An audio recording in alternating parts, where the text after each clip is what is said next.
Welcome back to another technical deep dive here in the debug zone. Today we're tackling a big question and breaking it down with insights from other users. Hopefully this clears up some misconceptions and helps you get the answer you need. So buckle up, stay a little curious, and let's jump right in.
And that's a wrap.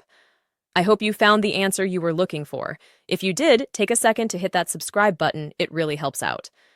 And let me know in the comments which solution worked best for you. See you next time in the debug zone.